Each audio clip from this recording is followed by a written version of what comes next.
मुख्यमंत्री भूपेश बघेल बिलासपुर में बूथ चलो अभियान कार्यक्रम में शामिल हुए।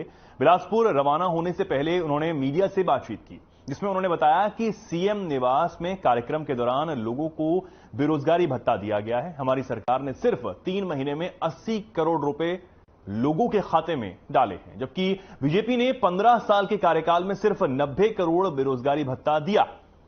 सीएम ने कहा कि बेरोजगारी भत्ते के साथ साथ कौशल प्रशिक्षण भी दिया जा रहा है। 4 साल 4.5 साल तो हो गए हमको सब समय, और सब सड़क गड्ढे गड्ढे हो गए। इसका मतलब रमन सिंह ने 15 साल में कोई काम नहीं किया, स्वीकार करते हैं क्या? बिलासपुर में 5 सालों में लगभग हमने 16,000 करोड़ की राशि सड़कों के लिए वितरित की, और जो सरगुजा और रायगढ़ में जो सड़कें खराब होती थी, आज सब सड़कें सुधर गई है।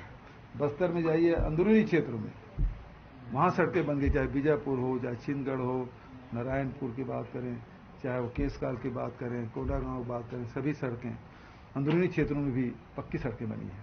ठीक है, थैंक।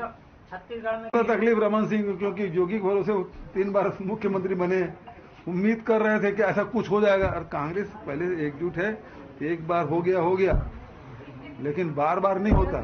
और दिल्ली के भाग से छीका बार बार नहीं टूटता है। आदेश को लेकर भी बोला था कि अभी मुख्यमंत्री निवास में 2 बड़े कार्यक्रम हुए, जिसमें बेरोजगारी भत्ता के तीसरे किस्त हमने जारी की, और अब तक लगभग 80 करोड़ रुपए की राशि जारी कर दी गई 3 महीने में, जबकि भारतीय जनता पार्टी के 15 साल में केवल 98 करोड़ बांटे गए। 15 साल लोग राज किया और 98 करोड़ बेरोजगारों को दिए। हमारे 3 महीने में 80 करोड़ पार कर गया, चौथे महीने में वो भी आंकड़ा पार हो जाएगा। और उसके साथ साथ जहां बेरोजगारी भत्ता दिया जा रहा है, वहां कौशल प्रशिक्षण भी कराया जा रहा है, और अभी तक के 4,000 लोगों को जॉब भी दे दिया गया है, खुद के रोजगार या फिर प्लेसमेंट में कहीं रोजगार मिला है। तो इस प्रकार से ये भी पीछे काम चल रहा है। उसी प्रकार से आवास में 155 करोड़ रुपए की राशि आज जारी की गई, किसी की प्रथम किस्त का, दूसरे किस्त का, तीसरे किस्त का, इस प्रकार से राशि जारी कर दी गई है। और आवास के लिए हमने प्रधानमंत्री को पत्र लिखा था कि 2011 के जनगणना के आधार पर लोगों को दिया जाता है, और इस बीच में जो 12 साल 13 साल हो गए, इस बीच में बहुत सारे और पात्र हितग्राही हैं, उसका सर्वे नहीं होने के कारण से उन लोगों को इसका लाभ से वंचित हो रहे हैं। तो लेकिन उधर से कोई जवाब नहीं आया। राज्य सरकार के द्वारा 1 अप्रैल से आर्थिक सर्वेक्षण का काम शुरू किया गया है, वो सर्वे पूर्ण हो चुका है।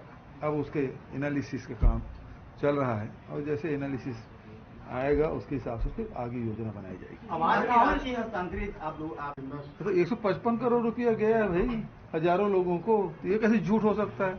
उसके दिमाग में कुछ लोचा है, लगता है केमिकल लोचा हो गया है।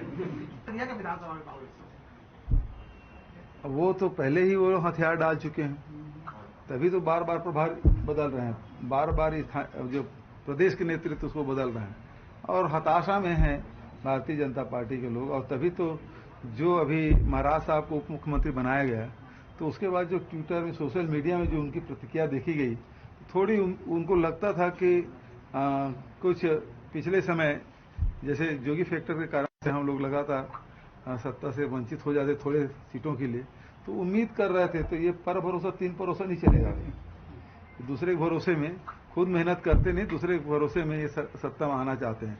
तो वैसे भी 4.5 साल, 5 साल ये लोग कोई काम नहीं किए हैं। अब चुनाव 3 महीने बचे हैं, तो थोड़ी सक्रियता प्रभारियों को दिखाई दे रही है। स्थानीय नेताओं का अभी भी सक्रिय नहीं हुए हैं। लोकसभा को फोकस कर रहे हैं, कुल मिला के विधानसभा छोड़ के लोकसभा पे 11 सीटों में। ये आपका आकलन हो सकता है, हम तो लेकिन पहले विधानसभा उसके बाद लोकसभा दोनों देख रहे हैं। राहुल गांधी आप रोके तभी मीडिया है, तो गलती तो आपकी है, आप क्यों रोके? वो तो मिलने जा रहे थे पीड़ित लोगों से, क्यों रोकना था आपको? तो हेमंता अपने पड़ोसी राज्य के मुख्यमंत्री की सलाह नहीं दे सके चुनाव के लिए। अब 15 साल के मुख्यमंत्री को बिल्कुल नेपथ्य में धकेल दिया गया है, नए चेहरे को अवसर दे नहीं रहे हैं। और प्रधानमंत्री के चेहरे में कर्नाटक में चुनाव लड़के देख चुके हैं, हिमाचल में लड़के देख चुके, जबकि वहां मुख्यमंत्री दोनों जगह मुख्यमंत्री थे, तब वहां की जनता ने स्वीकार नहीं किया। तो यहाँ तो वो सत्ता ही नहीं। अब पहले 15 सीट थी, फिर 14 हो गया, 13 रह गए। तो ये स्थिति भारतीय जनता पार्टी अब उसके केंद्रीय नेतृत्व भी आके यहाँ झूठ बोल रहे हैं जो जनता स्वीकार नहीं कर रही है। ये राहुल गांधी मणिपुर